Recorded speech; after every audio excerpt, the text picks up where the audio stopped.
Have you tried the new Pinpoint disposables yet? They're seriously smooth. They're so small they fit in that little coin pocket in your jeans. They're easy to use and they hit just right. And whether you're trying to chill or vibe or take things up a notch, these compact-sized vapes bring the flavor and the effects without any hassle. Just grab one, take a hit, and you're good to go. They're perfect for when you're on the move or just kicking back, and they're definitely worth checking out. And if you want to check out more about Pinpoint vapes, check out pinpoint-extracts.com. Welcome to Greenway Audio Magazine. I am Tim, and with me is Brandon. Brandon, how you doing, bud? I'm not feeling great, Tim. What is on your nose? It is an intake breathing strip. It's kind of like a breathe right strip, but it's the one with the magnets and stuff. Yeah. And my hope is that by having it on my nose, I will not be snorting aggressively while we record, because I have a sinus infection and a fever, and unfortunately no cowbell. So I can't fix the fever currently. I just gotta ride it out. Well, I mean, you're a true gamer. I mean, hey, this could be your Jordan flu game, you know? Oh, this could be your best podcast ever. Let's hope. I think it is. Because I'm not looking top form today. I had spring wear. I had the new spring line, gonna wear some nice colors and Hawaiian shirts and stuff, and instead I'm here with a nose strip and a black t-shirt. Yeah. Just water pouring out of my eyes. I'm sorry, dude. But I'm here because you're here, and as long as you keep showing up, I'll keep showing up. Exactly. And we'll keep working to create the best content that we can. Yes. Which is just underneath average. Yeah. We just want to give the people what they want, and that is pretty good content. And one of the well, actually, first off, let me just say thank you to everybody who's been watching this on YouTube. Please watch on Spotify. You can watch and listen on Spotify, and then listen on Apple Podcasts and all your favorite podcast app. We're on a lot of them, to be honest. So do the whole like and subscribe thing if you wish, because we work pretty hard at getting you good content and good guests. Tim works really hard. I just show up. But here's the thing. While Tim wants you to listen and he wants you to watch, I don't care. Just turn it on, mute it, play it on loop. I don't care if you ever listen, if you ever pay any attention whatsoever. I just need the numbers to go up, up, up, up, up, so that what happens when they go up? Is there like a payday at the end? I don't. Nothing at all. I was curious. Until we get to the like tens of thousands, nothing happens. So I guess with that in mind, please pay attention and listen. Please. Hey, we work hard, and we enjoy doing this. Discuss it with people you know and people you love. Discuss it with people you hate, and make them listen to this. Could be interesting to them. To the awful atrocity that is my voice and Tim trying to rein me in. Just today. But who knows? That's every day. Hey, you know what else the people want though? Tell me.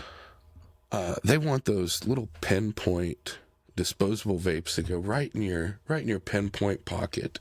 That's what the people want. I have heard that. So thank you, Pinpoint, for being our title sponsor. We appreciate that. I love your read, by the way. Oh, I realized. So I'm also one of those people that doesn't always listen to the podcast. Brandon, because I don't like the sound of my own voice, Tim. And by the time I do social media snippets and stuff like that, like I've heard enough of me to be satiated. Brandon, do you know how long? And so I would say each episode probably takes 10 to 12 hours of post-production.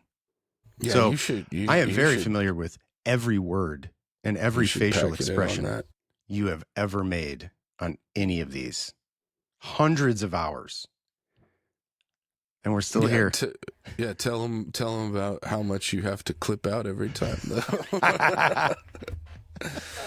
But yeah, so I don't always listen to it. I was listening to it the other day because the kids had it on, which bless my kids for being no kidding, even remotely interested supporting in what I do. Daddy.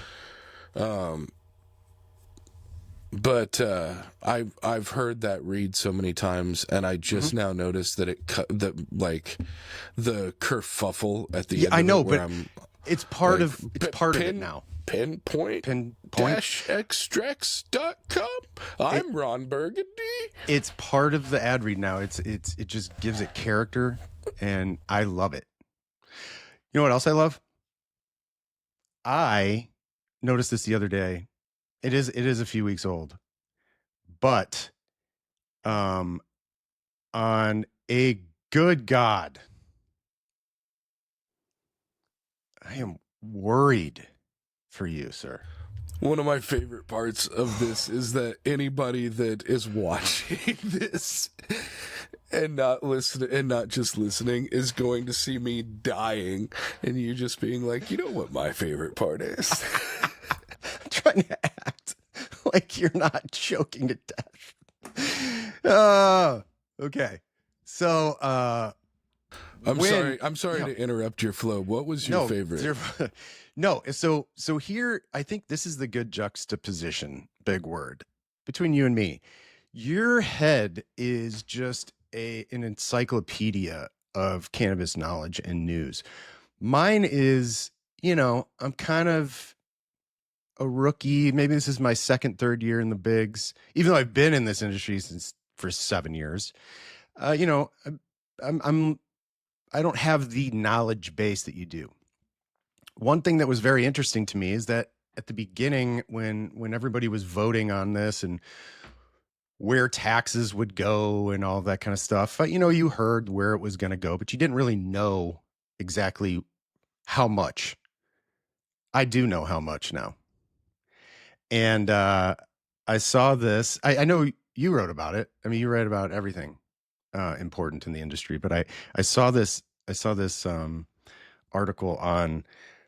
This was news to me. Spectrum Local News. I did not know Charter has their own little news network. They're probably just pulling in stuff from other outlets, but AP sources and stuff like that. Yeah, but this was by Elizabeth Barmeyer, who's actually in St. Louis, it says. So $5.4 million in medical marijuana sales tax revenues were generated. And it was divided amongst three, let's see here, I guess departments, really, because you got the Missouri Veterans Commission, MVC, Missouri State Public Defender, and the Missouri Department of Health and Senior Services, DHSS, as we know. Each one received $1,819,723, according to the press release that was put out. MVC, the Missouri Veterans Commission, puts out, or their money is used exclusively for healthcare and other services for military veterans and their families. That was pretty public. We all knew that was going to happen. The funds that went to the Missouri State Public Defender Organization will be used for legal assistance for low-income Missourians. I did not know that. Good to know now. And then DHSS will use the money for grants towards access to evidence-based, low-barrier drug addiction treatment programs. I did know that. But it was cool. I like seeing that it's actually going to somewhere. I mean, I don't know where the St. Louis Rams money went, or is it going, didn't we get like $750 million? I don't know where that went. This is at least transparent, and I know where it's going, and I like seeing that as a tax-paying medical cannabis patient. So I thought that was very interesting. Thoughts? That's just the adult use money too. Is that it? Doesn't include that doesn't include the medical marijuana, because all the medical goes directly to the veterans. Oh, right. Wait, so this is just medical? No. That's adult use. That's the portions of I might have taxes gotten this wrong then. Oh, wait, no. Let me reread this sentence. More than 5.4 million in medical marijuana sales tax revenues generated from Missouri's adult use cannabis program. Oof. Okay. I'm back to being confused. So she's saying that 5.4 million of it was medical, and that part would have been allocated to MVC, right? Yes. Got it. And then the rest of it is all a result of the adult use portion. Okay. All right. Well, that makes sense then. The amount. Elizabeth Barmeyer is not an AP reporter. She is a multimedia reporter specifically for Spectrum and their news service. So, shout out Elizabeth Barmeyer. Yeah. Thanks, Elizabeth. Good job. This was very informative, even though I got confused, and that's not your problem. That's mine. Thanks for being out there and fighting the fight. Writing cool stuff. Yeah. Brandon, we do have a guest, and that guest is waiting. Shall we let this guest in and introduce this guest to our listeners? I'm excited about this one. And scared, but more excited. Yeah, so we're going to be talking to Tanya Griffin, who's one of the most interesting and dynamic people in the industry, and I'm just really excited. Little Missouri Midwest boy, so kind of get the uncomfortableness of talking about sex and stuff in public. So yeah, hopefully she's going to break us out of our shell today a little bit. It's gonna be tough, but yes. All right, let's talk to Tanya. But first, Tim, looking for award-winning cannabis in Missouri? Vivid's Florida Kush isn't just popular, it's a champion. Winner of the Major Cannabis Cup, #1 selling flower on LeafLink's 2024 list, and back-to-back Greenway People's Choice Awards for Best Cultivar and Best Product in 2025. With bold terpenes, clean cultivation, and consistent quality, Vivid sets the standard. Find Florida Kush at a dispensary near you and experience the hype for yourself. Visit vividcannabis.com to learn more. Welcome back to Greenway Audio Magazine. We are here with Tanya Griffin. Tanya, you have so many hats. I'm just looking at all of your titles right now. Holy cow. I don't even know how you have time to talk with us today. But you are the founder of Water and Trees, and that's a marketing and branding firm, right? That's in Denver. I live in Denver. I live between Denver and right now, guys, I'm in Tillamook, Oregon, right outside on the coast. Yeah, on the Oregon coast. If you can see, oh my, if you can see that. So fishing. Yeah. But I live in Denver, and Water and Trees is my growth management company. I started it in 2007, really focused on scaling and building healthcare companies in Chicago. Some cardiology practices, all focused on healthcare and originally, yes, a marketing and branding company. But as you do, guys, I made that journey in 2011 into cannabis. And that changed everything. It made me work from a cannabis company. I went heavily into the banking and payment processing side of cannabis, really to solve pain points in the industry that were felt over the last 15 years, insurmountable sometimes. Right. Especially banking. There are a lot of pain points. Payments. Yes. And, and we get into them weekly, especially Let's with go. our guests, Yeah. because everyone has stuff that they want to talk about. You're also the co-founder of Honey. I want to make sure I bring that up because that was very interesting to me too. Honey. And then founder of Oh Yes, which we will really get into. Get down, but baby. if you wouldn't mind, if you wouldn't mind, we everybody's read your wonderful feature on Greenway Magazine, but if you can give us your little, let's just say, you're at a table at an expo, and I come up and I say, "Excuse me, what is this?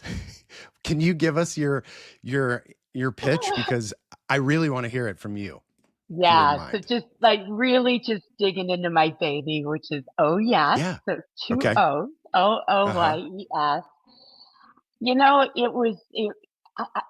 just to put it out there, Tim Duncan, sex and drugs were always my end game. I love sex. It's a passion of mine. It's really where I was heading. And after spending well over a decade in the cannabis industry, really on the operations side, so winning licenses, building um, uh, vertically integrated cultivation, manufacturing, and particularly dispensaries. I had an exit. I sold my dispensaries in Illinois and kind of went headfirst into straddling that intersection of sexual wellness and cannabis, which, you know, guys, we talk about this all the time on the podcast, but in the 30s, you know, we blew up our world. We restricted and prohibited cannabis. We did it because, you know, lock up your white women. We're going to turn into sexual freaks. Like the connection between cannabis and sex is been a long journey back to the Egyptians. So it was nothing new, and my passion for it not only came because I've spent years dialing in great sex with drugs, but also because I think it's as much about your headspace. So I tied the brand to sex, drugs, and rock and roll. All of the products are, you know, Going Down, Freddie King, Roll Baby Roll, The Doors, Start Me Up as a nod to my buddy Mick Jagger and the Rolling Stones. And the list goes on, but really it's, to me, my niche was always a big one. It was horny humans. You know, it was a wide net to throw, but I thought we had a problem to solve, certainly when it came to helping people be very smart and use cannabis with intention and dial in the dosing in a way that lets you hit that sweet spot. And so I navigated not only the formulations over the last 5 years, but dialing in dosing and then how to layer cannabis. So those of us who are regular users, as opposed to maybe a brand new soccer mom or a new user, um, using cannabis, sort of, you know, putting the wine aside for the first time and indulging in cannabis. But those of us who are a little more seasoned with the plant understand that you layer it. So it may be you're using a pre-roll with a sublingual topical. So for me, my lubes and elixirs, Going Down, Roll Baby Roll, Start Me Up, all with THC in the Missouri market. We've been in the Illinois dispensary for over a year now. Part of it was to introduce the conversation. You know, it was about fun and excitement and edible sex play. So everything I've created is designed to be eaten off of each other, you know, licked, drizzled, and lit. And I think, Tim, that brings me to the other introduction, the other CPG brand that I started several years ago, which is Aha Honey. And that was really on in my journey of formulating oOYes, and that's not only the lubes and elixirs, but we have massage oil candles. I have an FDA cleared silicone lube, dry mouth lozenges. So all of these products for me were part and parcel of having fun with sex. That is my primary objective, of course, but the honey. So the honey, you know, I stumbled upon some ingenious patents several years ago out of Israel that were around feeding the bees either a hemp-rich or THC-rich RSO into a nectar. And the patents, guys, are around bee behavior. So our farms are in Santa Maria, California. Love to get them out to Missouri. But at the moment, we're in Santa Maria, California, and the bees choose to feed on this red nectar They're free range. They're on an organic farm. But as a result, I end up with a single ingredient, raw honey, that's the equivalent of what we understand as nanoemulsifying. So when the bees ingest this nectar, this THC nectar, the end result is you get our PK studies show roughly 9 to 10 times higher bioavailability than a traditional tincture. So that's not unlike what we would see in traditional nanoemulsification when you're breaking down the particles to hit quickly into the bloodstream. But when you're doing this with a raw honey, not only is it water soluble, so it can move freely into various edible products, which I have done, but you can lick, you eat it off of each other. So our Bee Wild Tantric honey, which is coming to Missouri dispensaries, absolutely. So we're going to get you high with some honey, but here's the added value. Eat it off of each other. Yeah, you could put it in your tea, but there's nothing like honey dessert off each other's bodies. Like that's to me a win for sure.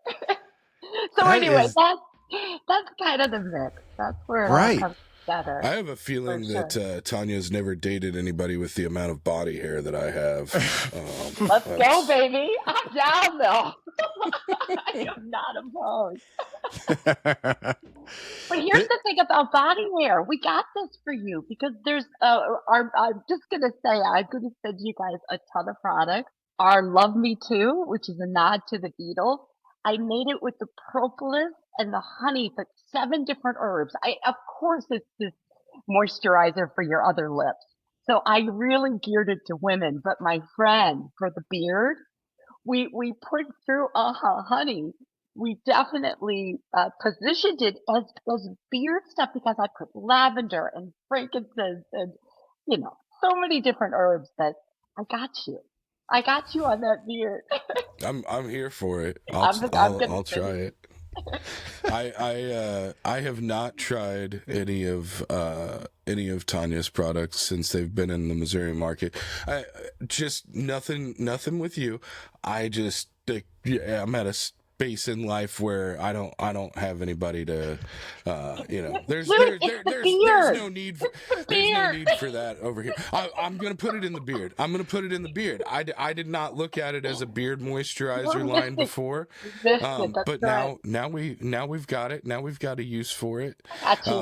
One of the things that I wanted to ask about, because from a Greenway perspective, I never expected us to ever have an article with a headline that said "come" as one of our articles, and we've had a couple other sexual health related products in the Missouri market space at different times over the last few years and things. And one of the biggest obstacles that they've encountered, and I think anything sexual health related tends to encounter, is starting the conversation and overcoming stigma. And if you're a product that is meant to help or increase anything, then there's a stigma associated with, well, why are you not virile enough? Why do you need help? And then if you're a product that does something else and is more health related, I think there's a stigma associated with that. And then I think if it's a product just designed to be enjoyable, there's a stigma associated with, the local porn store or anything like that, that you're if you like sex or sexuality or sexually enhancing products, that you're a deviant. And as somebody, as somebody that grew up in a community, that literally used to picket the local movie store because they had adult films in a back room, I understand why people are sometimes hesitant to have those discussions or to purchase those products or to be seen at the place where things like that are sold. And so, one, I think it's great that these are now available. Right? Wait, yeah. Did you grow up in Missouri? Yeah. So did I. So I'm born and raised St. Louis. And as we know, as fellow Missourians in the Show Me State, we are sexual deviants. I mean, we have more sex shops in our state than any other state in the country. So, but let's talk about shame, because it's such an important topic to me, and I really, oh yes, was sort of born out of my resistance to not only prohibition, but to shame around sex and drugs, and I think it comes with opening conversation. And I'm not talking about simply shock treatment, just saying things that shock and that shake people to their knees. But if we open the conversation, we normalize it. And this has been something we've fought in the cannabis industry, as you know, for years. I mean, when I first started working on winning those early medical licenses in Illinois, and this is going back to 2012, 2011, we'd come into these municipalities with, my brother's a Marine, with PTSD, with epileptic kids, with cancer, and we would say, look, please listen to us. This is what this plant is doing. This is what it is helping. And the NIMBYs back then, so the not in my backyard, the individuals that would show up and just have so much anger. Anger is the word I can use toward the plant. Was so palpable, and that's digressed over the years, as we both know. But that same energy, that same anger, comes out toward sex. And we've got a lot more noise in sex, so we've got porn shops, and we've got people upset, and we've got fringe kink that gets people super nervous and upset. But that shouldn't take it all down. I can tell you part of what I did several years ago, all with the idea of adding value. So for me, I never really saw myself building a lube company. And that's not what oOYes is about. oOYes is it's a lifestyle company for me, not in the sense that, in the swinger sense, but it's a lifestyle in that sex is important. Orgasms are incredibly great for your body, very similar to what cannabis or even classical psychedelics can do when it's triggering that neuroplasticity in your brain just firing up serotonin and dopamine and oxytocin and prolactin. All of those connections come with sex and with drugs. So one of the things I did was I built a sex quiz, guys. Now, Brandon, this one you do have to take. It's not a dating site, but it will give you your kink score. And if you find that special lady, you can share it. So you get to say, oh yes, oh no, oh maybe so, to 100 different sex acts. You can, of course, I give you your kink score. You share it with your partner, but we only disclose what you're willing to do together. So if you both say yes to a threesome, you won't necessarily pull it off that night, but I think the sex is going to be good, right? Like it's going to light things up a little bit. So that's I wish Tim and I would have taken this ahead of time so that we could see, because I have a feeling that Tim's score is way higher than mine. Yeah. No, well, I you don't gotta even know say if yes that's good. to the butt stuff. Although we did wait it. We did wait it out so that it would you still get a high kink. On a scale from like vanilla to like mango habanero, I'm like vanilla with like 2 sprinkles. Oh Maybe a coconut flake. I am sending you so many oOYes goodies. We got you. Tanya, I'm really this is so intriguing to me, because we've all been raised, a majority of my youth was being raised in Missouri. So I have a deep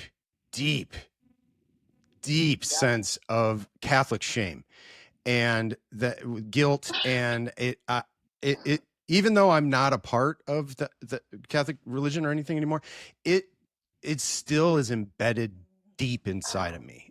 God, and I still look away. I still turn the channel. I still have that. But you, not only are you in cannabis, but you're coming in with like literally a double-headed serpent in the Missouri eyes, which is cannabis and sex. Let's go. Yes. And yes. you're smiling and you're talking about it, and you have science behind it, and you're talking about women's health, sexual wellness. I mean, it's really amazing. And to a normal Missourian who grew up, with the Catholic school, this would be a taboo topic, and you're hitting all of them. And let's not say normal though. Okay. Let's not go that far. We're taking it too far. I would say, because, okay, that's fair. Because the thing is, while I completely understand and agree, that's the whole point. If we keep saying that normal is the opposite of this, then we further the stigmatization associated with it. Oh, that's fair. I will say, out of all the possible analogies you could have chosen, double-headed serpent was just like. So good. How good was that? Brandon, it comes from his deep Catholicism. Tim, I'm going to connect with you on that. Of course, it's Missouri. It's particularly St. Louis. It's parochial. We live in parishes. Right. I'm the oldest of a very Catholic, born. I like you. I've moved beyond to a different place in my life. Let's say, but I'm the oldest of 10 kids. So my brothers went to SLU. I was at Alpha. I went to college at St. Louis University. So, I mean, the Jesuits had me all the way up to the very end of this journey. And maybe I wasn't paying attention through grade school, high school, and college, but the whole concept to me about living life in that shame never resonated, Tim. Never, ever resonated with me. And it's probably why and of course, I told you I have 6 kids that I parent and 2 grandkids myself. But growing up in a family of 10 kids, and yes, we had a TV, but we had one. So my parents were very sexual in the sense that my dad believed this. Clearly, they had 10 kids. My parents were married. My dad's passed away, but married 60 plus years. And he didn't believe that you could commit for more than 5 years at a time. So they got remarried. So I have been at so many of their weddings, and listen to this, not hippies. My dad, when I lived in Europe for 3 years, when I came home, he would not let me use this old Jeep Wrangler unless I agreed to listen to Rush Limbaugh between 2 and 3 every single day. I came back with 4 kids, dirt poor, not a pot to piss in when I got back to Chicago. And that was the agreement he made me sign. So these are not hippie parents, but these are, but they did teach me growing up that love and sex and that part of your life was a part of your life. It was eating and sleeping and drinking, and it was an important component of living and being happy. So, and I'm pretty happy. That's amazing. What a cool guy with an interesting approach to something that, I think traditionally Catholicism, obviously, big fans of sex. A lot of the people I know that are Catholic have, 4 or 5 kids or more and things like that. Right. So we're obviously, all about procreation. Exactly. Obviously, everybody's a big fan of it, but I love his approach not just to, embracing sexuality, but embracing commitment and embracing relationships and stuff, because I think that's something that a lot of times gets lost. And this is a bigger conversation than cannabis or anything else, but I think that's something that gets lost in just the universe, is that love and commitment and things like that are not just a set it and forget it, as the guy with the chicken rotisserie used to say on the infomercials, but it's an ongoing process. And I think in the same reason that it's great that he wanted to renew his commitment every 5 years, I think that we're getting to a point in life where we also understand that it's okay that you may not want to renew that after that commitment after 5 years, because sometimes it's healthier to say, hey, we've been great for each other. I enjoy you. I would like to continue having you in my life in one way, shape, or form, but we're not at the same place we were, a year ago, 4 years ago, 5 years ago, whatever. And so to act like we're still the same people doing the same things would be counterproductive and counterintuitive to both of us. So I love your dad's approach to that. This is not, Tim, this is not a dating site. However, Brandon, you may have just nailed it right there. You just may have just locked this thing down. I think everything you said is so important, and keeping it fresh. And of course, that's what Oh Yes was to me. If you're in a committed relationship with a partner who is your sexual partner, not keeping that fresh and not keeping that part of your life, I think is not good, right? I mean, you want to keep it. So that's where bringing in toys or learning how to incorporate, if that's your thing, cannabis into that relationship. Now, I just real quick, I think it's worth talking about alcohol and drugs and cannabis all as they relate to sex, because women have long since relied on wine or alcohol to get us ready or lower our inhibitions and get us ready for sex. But the challenge is there, just from a science point of view, is that alcohol is a depressant, and especially for women. And I'm older than you guys probably would even, I hope you think. Anyway, but women, once our ovaries stop producing estrogen and different hormones, our reaction to alcohol really changes. One of the things that it does to us, even women who are cycling, men too, by the way, is it gets you that first adrenaline pop. So you drink the tequila, you're feeling good, you're up, but you got to keep riding that tequila to keep it going. And then it seeps in, and it doesn't make sex as good. But as importantly, it slips into your sleep. So the reason why you're waking up all through the night, and we know how important sleep is to sex. We know how important sleep is just to getting through life on a daily. So if we look at alcohol and we look at cannabis, for example, as a drug that kind of can drop you into that space and get you in the mood for sex, but also for women and men, but I'm going to speak to women a little bit because I happen to be one. A lot of where our orgasms come from is in our head. So we need to show up. We need to be present. And women, we have a lot of noise in our head. I mean, I'm a science geek in terms of just devouring scientific journals and stuff like that. And one thing we know about women is we do think 5 times faster. That doesn't mean we're smarter. We could have that argument on a different podcast, but we do think faster. And what that does to us versus men is it creates a lot of noise in our head. So in order to separate that noise and drop us into that orgasmic moment, cannabis, I have found, has been super instrumental in letting me dial in that sweet spot. Now, what does that mean? Too much cannabis is obviously leaves us laughing, leaves us dazed and confused. That is no place to be heading into a nice sexual journey, I will call it. So that's a big argument for cannabis, and where I live between Colorado and Oregon. So these are states that have chosen to also legalize classical psychedelics.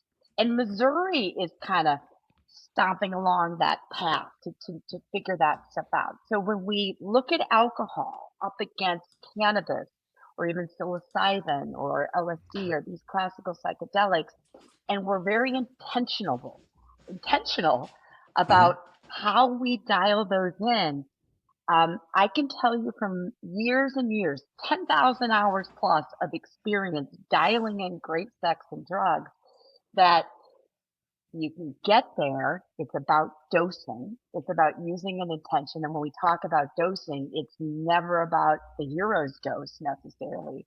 You don't want to take psilocybin to a hero's dose and think that's going to be a great sex night. But a microdose really is something that you can work with. I'm going to tell you one more thing that I've been working on. Just because Go ahead. It's I've wireframed it. And it's more of this added value, and really my intention is to help people show up for sex.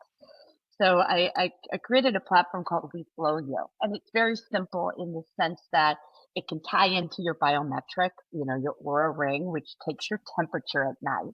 Women, if we watch our temperature, we know when we're ovulating. Ovulating throws estrogen and progesterone and testosterone through our body like it's a fire hose. Makes us want to have sex. It gives us energy. Pretty amazing what that does. So if we know where our hormones are at, and we also track the intersection of the drugs that we're taking. So by tracking, I mean, okay, this is the infused joint, or this is the edible that works. And you practice that. So practice, dialing in that sweet spot so that every time you're in that perfect spot. And then that last intersection is activity. So of course I'm very, very focused on sex, but anything in the flow state. That can be running if you're a runner. It could be creative acts. So Tim, you're probably a runner. I love to run. I love to do hot yoga. So if I know how to dose that edible, or how to use that for a sublingual or a pre-roll, or whatever that application is in the cannabis world, once you get very smart about dialing it in, you just get better and better. And then it becomes about practice. And practicing sex and drugs is thumbs up, my friend. Right? I mean, I think we should try to go there as much as we can, and not let our Catholic sort of upbringing and that shame that permeates a lot of where we grew up. We're in that same sort of age space where we didn't grow up with cell phones, so we grew up that sex was our free time, right? We grew up in a different space than the kids do now. But because of that, we have something to look back to. And I can tell you, if the choice is playing on Instagram for an hour or an hour of orgasmic sex, I don't know what the young people are choosing, but I know what I'm choosing. Yep. Sure. I mean, I'm just gonna reiterate. She's clearly never dated anybody like me, because she keeps saying like an hour of orgasmic sex. Like we're like 5 minutes. Oh like I got so much work to do with you. Listen, buddy, you gotta go longer than 5 minutes. You're not gonna keep the girl on. It takes us, 10 minutes to climax at least. You gotta warm us up. Hence the oOYes's lubes and elixirs. They're designed for that foreplay. And of course, oral sex is just a part of sex. Don't ever leave that out. But you gotta start that thing slow, Brandon. Work your way in. And you know how you last longer than 5 minutes? Practice. Seriously. See, that's what I've been missing, Tim. Because I've Is that what it is? I've been missing practice. That's right. The problem is, and I learned this playing sports, you practice a lot better with a partner than you do by yourself. And see, there is the impasse we have now. I got you. I did want to bring up a couple things, because I know that your approach to everything is a balance between education and normalization. And the more we talk about it, the more people become comfortable, the more people become comfortable, the more people become self-aware and, start to ask questions of themselves. What are some of the questions or some of the things that people should be, taking that first step to overcome the initial, Yeah, great question. I don't.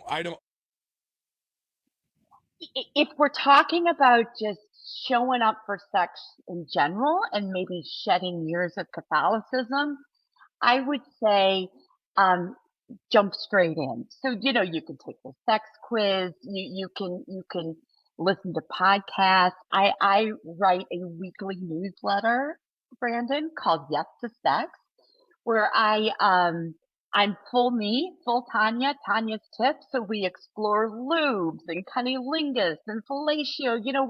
I jump in. Of course, I play around with rock and roll and film and that sort of thing. But part of it is jump in, practice, take the sex quiz. Now, aside from that, if you're willing to explore cannabis and sex, and if you're already using cannabis, and I know this is a wonderful industry podcast because I listen to it, but to my bud tenders out there, you will get the question from your OGs and your new guys, how do I dose this?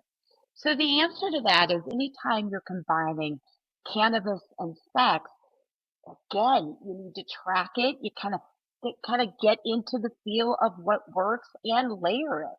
So if I'm using cannabis in sex, I may play with oOYes, and it's, of course, it's all for your private parts, your mouth and your honey pot. Those both are just full of mucous membrane. So a sublingual application, whether it's in coconut oil or Start Me Up, is literally a lickable lube, so you can use it with condoms. It's all designed to be eaten off of each other. So I think that's a really, really good start. You layer the cannabis, you start slow, especially if you're new to cannabis, starting with a 5 milligram edible or 2.5 milligram edible, or in the world that I come from of sublingual tinctures, going down, or roll baby roll, or even Start Me Up. You put it on a little bit, but that's part of the sex play. Rub it in, let it set for 15 minutes, and then reapply and keep going. Brandon, I promise you, this is going to take you beyond the 5 minutes. Right there. That alone is going to change your life, my friend. I will say, Tanya, a couple things here. One of, at least in my journey with cannabis, and I came more from the medical side, seeing an effect that it had on one of my best friends, and that kind of opened my eyes to the medical side, and I just learned as much as I could about it because of what I saw. But one of the things that I still struggle with is dosage. When I first got into the industry, I was handed a dosing journal, and I was like, what is this? What am I even gonna, why am I taking notes on this? Now I really wish I had, because it's very confusing. Everybody's different. You can't just say take 5 milligrams, it'll help you. So that's been a very tough barrier for me to overcome. And I know it's tough for other people as well, especially some people that aren't as seasoned.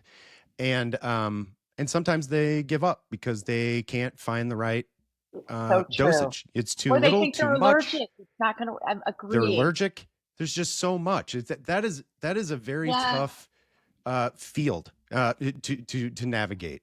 Have you? I have a solution. Do you answer that a lot? Like, do people ask you that? Answer it a lot. I do, and my knee-jerk reaction to that is the same as you hear from any bud tender, which is start slow, try to track it, even if it's mentally. I mean, not all of us are good with a journal. That's why I'm trying to get WeFlowYo out there.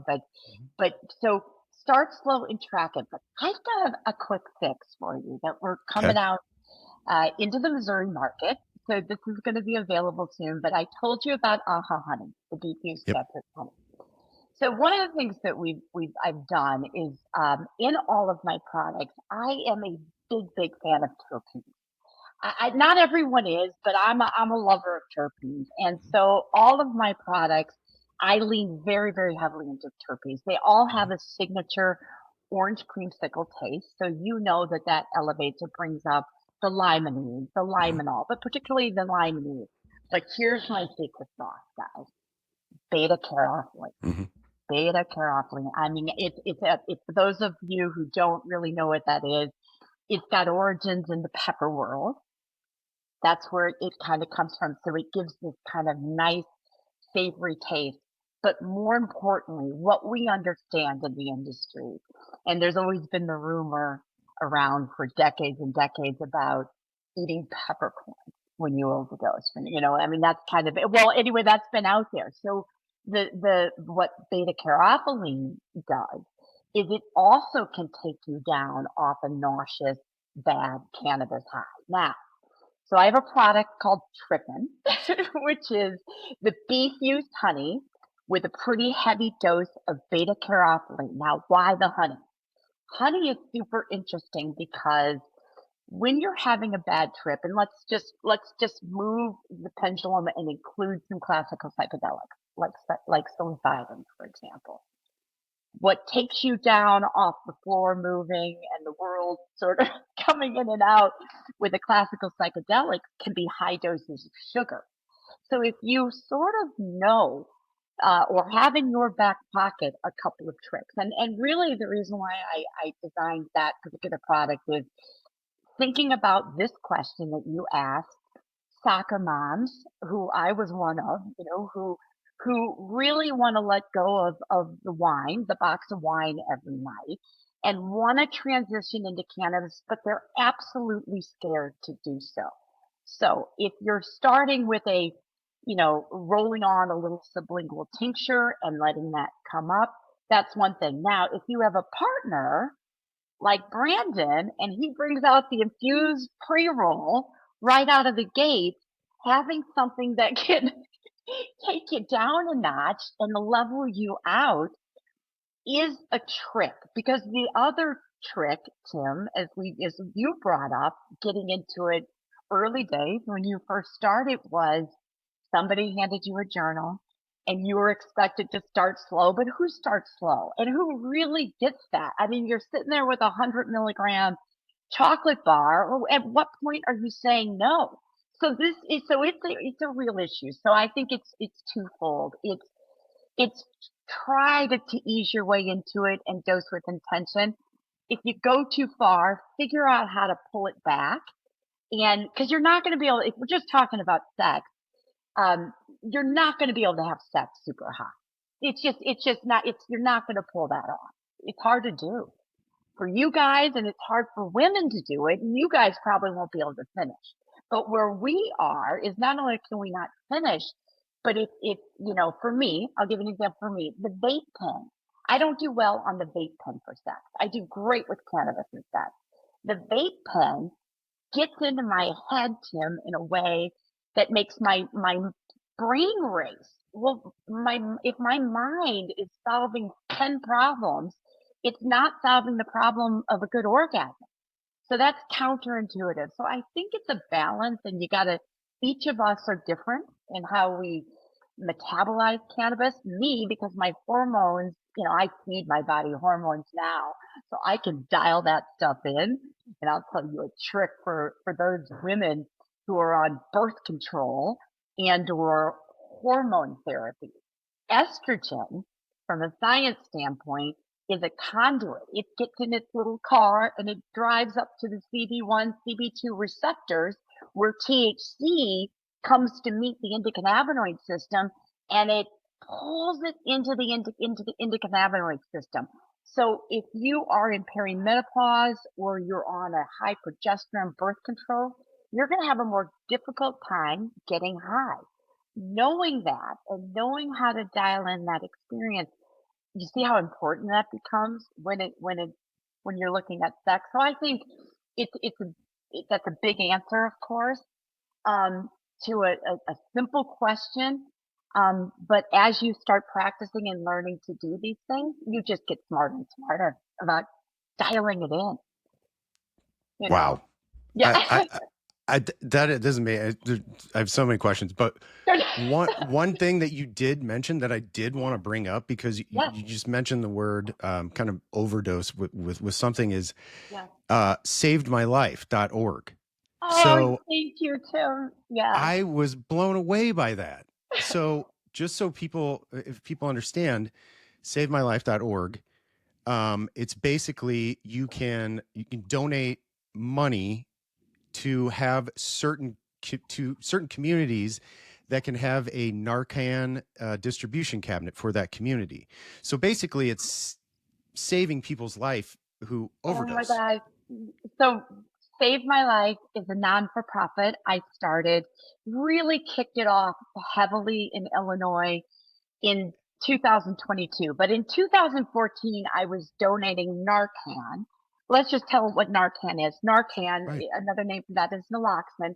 So if you're at risk of an overdose, and we all are, I'm probably not, you may not, I get great drugs, but our kids don't get great drugs.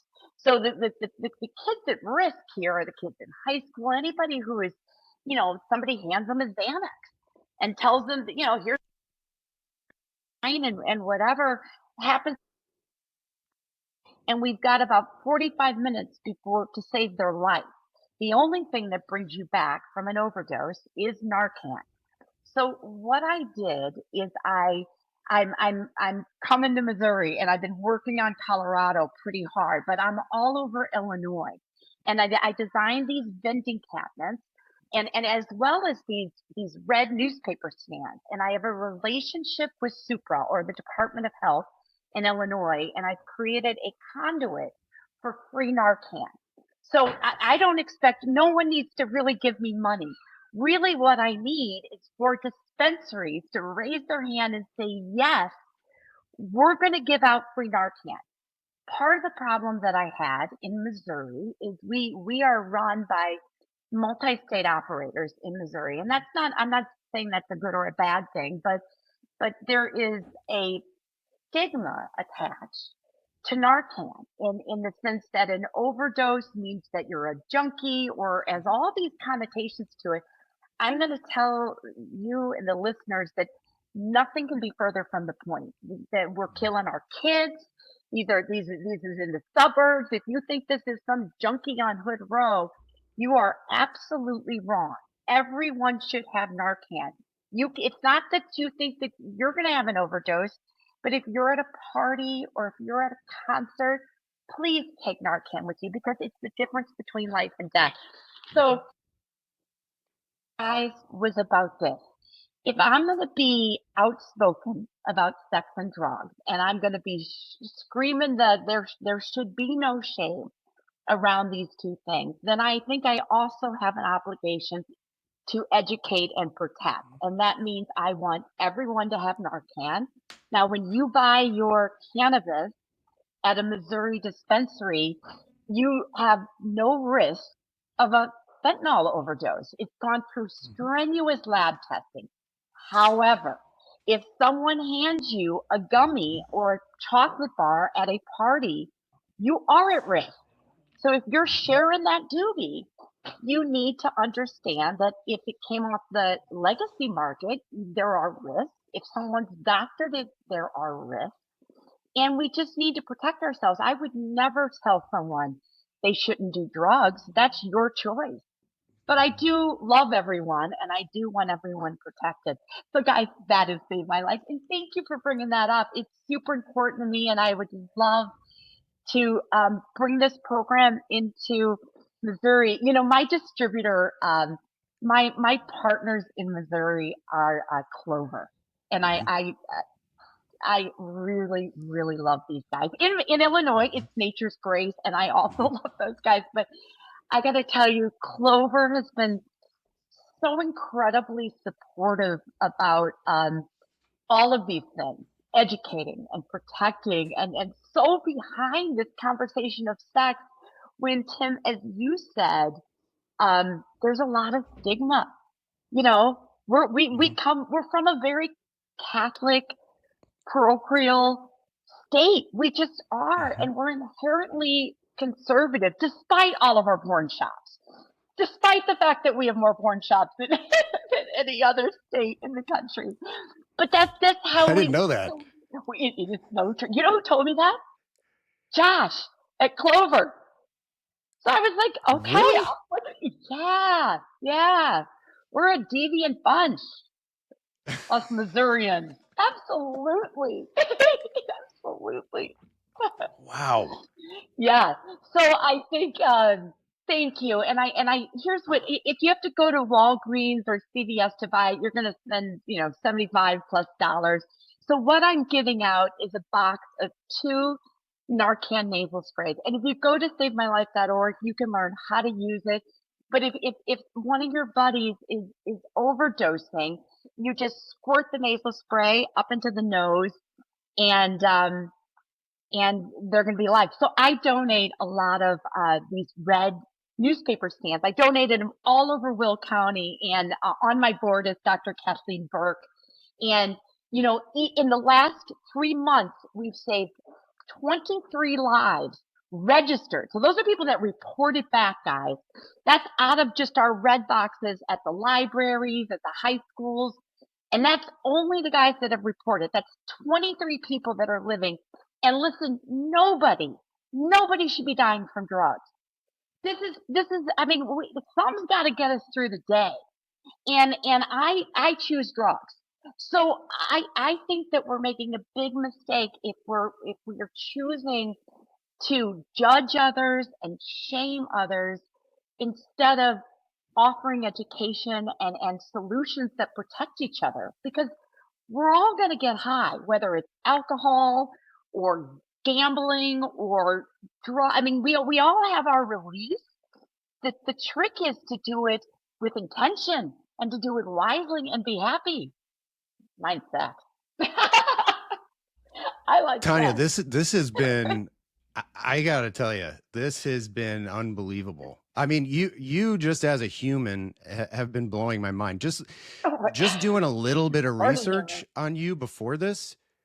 Holy cow. I mean, you talk the talk and you walk the walk, and it's been amazing. Like you bring science to it, you bring data to it, you bring happiness to it and joy, and it's just seriously, I mean, my jaw has been on the floor. I mean, thank you for this. Well, Kim, can I bring one more thing up? And I know we got to kind of wrap here probably pretty soon. Last quick thing. Yeah. There is a problem aside from making sure people don't overdose with Narcan and bringing sex and drugs to the world, which is certainly my passion. In the last 15 years of navigating cannabis, here is the biggest pain point that I have experienced. And this is why I'm going to bring it up. Yes, we are constantly dealing with overregulation and overtaxation, but as an industry, as entrepreneurs, we have adjusted to that and we can handle it. It hurts. And many of us will go bankrupt because of it, right? I mean, it's a very challenging space to be basically a restaurant, which has an 80% failure rate with so many layers of regulations that you can't breathe, and then 40% plus tax up against a legacy market that can certainly undercut us at every hand's turn. So all that being said, I'm going to tell you what I think is the biggest pain point, and that is banking and payment. Come on, guys. So Yep. This is why I wanted to talk about this for a second. It's kind of a funny way to head into it, but I sell sex and drugs. I sell a whole line of hemp products. So I also sell direct to consumer. One of the products that I have, and I'm going to explain why I'm going to tie these together. One of the products I have that are not on my website is I collect bicycle tubing all over Colorado. And we make upcycled bicycle tubing, handcuffs, and floggers. They're awesome. They're soft, they're cool, but guess what? Like cannabis, these cannot go on my website because it's BDSM. So Visa, the world, the banking world, has basically said, you are not going to fly on our rails. So what has happened in our industry, and it has gotten so bad. So I've been trying my whole life in cannabis. When I had a 2-year non-compete when I left the green solution, and I couldn't touch the plant for 2 years, and I went headfirst into banking in 2016.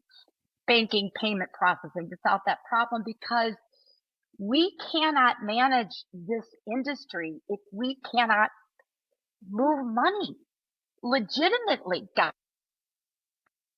So I am back in the. I will tell you, for a decade we were doing whack-a-mole, and it's still there, and we're still going to do it. Cashless ATM, POB solutions, right? Which you have to have as a dispensary because we cannibalize each other. My dispensaries are 5 minutes from each other, so you can't not give everything you can to the customer and allow that. However, Visa is coming in hard. It's gotten so heavy in the last 6 to 8 months. They're trying to crash. So what Visa does, Tim, is they don't want us riding their rails.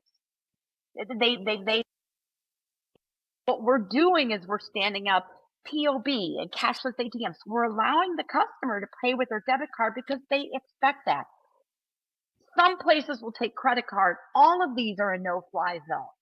We need to rethink how we're operating in the cannabis industry. So in gaming, in sex, in all these other industries, we've accepted that you just grab a product like Loot and link your bank account. There's many products, but ones where you're just instantly funding and you're not riding on the Visa rails. If we don't solve this problem, we are going to find just constant stress points at this dispensary. And the reason why I bring it up is because I don't know really if the industry trickle down understands it. I mean, by that, I mean bud tenders and consumers. Consumers they pay for their transactions, right? They expect a solution like they're going to the grocery store. And I just want everyone to understand the world is not ready yet. Visa, the acquiring banks, have said no. So everything we're doing is a workaround, and it's a problem I think we really need to stop of here. Anyway, yeah. My follow-up to that really quick is, Yeah. do you think that if something is changed on the federal level, that they already have a department that they're going to flip a switch and they're going to be like, oh, hey, just so you know, funny. we're ready for your business? I should throw that back at you. Tim, what do you think? Of course they don't. Come on. I mean, first of all, if let's say Safe Banking Act goes through, that does not solve this problem. That only allows some of that institutional money to slowly pull in. It allows some of those banking fees to go down. I mean, we have 500 banks across the country that are cannabis friendly banks. So our industry is, for all intents and purposes, we're banked. It's very expensive for us to function. It's just another layer of cost. But similar to gaming and sex and guns and all of these things, even when safe banking, even if we move to Schedule 3 or fully legalized, we've got 18 months to 2 years just for the tier 1 banks to catch their breath and come on board instantaneously. So what I'm arguing here is we need to reshape how we're thinking as an industry. Gaming just simply links an account because we're sort of pushing up against a fence that is immovable, and it's not a problem that will be solved by the stroke of an executive order. None of those things are going to solve this problem. This is deeper. This goes back to the bigger players, the acquiring banks, who are saying the federal government has said this is illegal, that this is a federally illegal drug. You are not going to run payments on our rails. Full stop. That's smart. Cannabis industry has plenty of workarounds, and we have figured out ways to enable it without friction. but it's only a workaround. I mean, it's whack-a-mole out there. Wow. Brandon, do you have any questions? Feel so bad. It's not about the 5 minutes, is it? One of the things that you said about solutions that we currently have in the space, this year is, speaking to that exact point, this year is the first year in several years that we haven't had massive payment outages on 420 because of some of the pay accepting resources. So while we're progressing forward and things like that, that goes to demonstrate that the solutions that we do have are not always 100% reliable. And we've seen time and time again that as something comes up and it shuts things down, that can cripple operations at dispensaries for, days, weeks, months at a time, and sometimes. And so, to the same point that you made as far as the uniformity and as an industry rather than individual companies finding their own solutions, this is one of those things where, much like Tim and I have talked about, THC percentage not being a good gauge for, quality and things like that, and how we need to shift that discussion. I think that this is a universal truth for the cannabis industry, is that we have to find a better way to accept payment and to operate as far as allowing people to make payments. And then the other point that you made a while back was about your trouble with vapes, and I have the opposite problem, not with sex, but just in general. Vapes and distillate gummies and things like that are much better for me as far as the day-to-day, because I'm not looking for the entourage effect most of the time. I'm just looking for the simple, repeatable experience.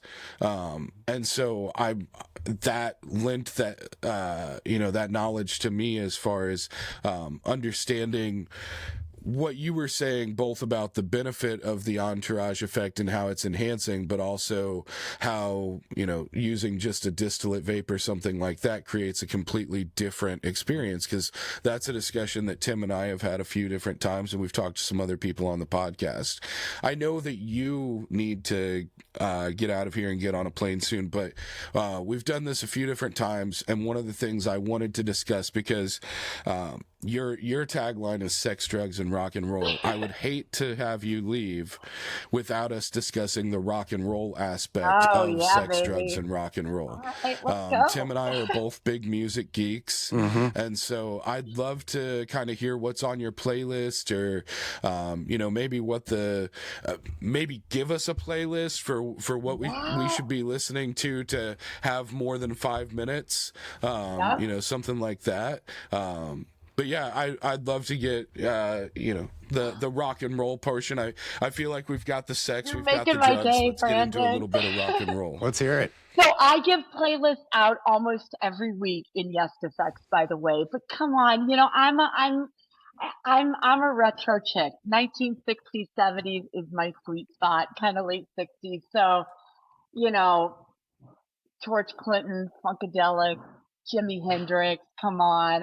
If I'm going to the ladies, Betty Davis, he was a big freak. I mean, she was married to Miles Davis for a hot minute. She shaped Sly, Sly in the Family Stone. Come on. I mean, all of those guys. I like a deep funk. I like getting in the groove. Brandon, for sex, I got 7 minutes for you with Donna Summers. Love to love you, baby.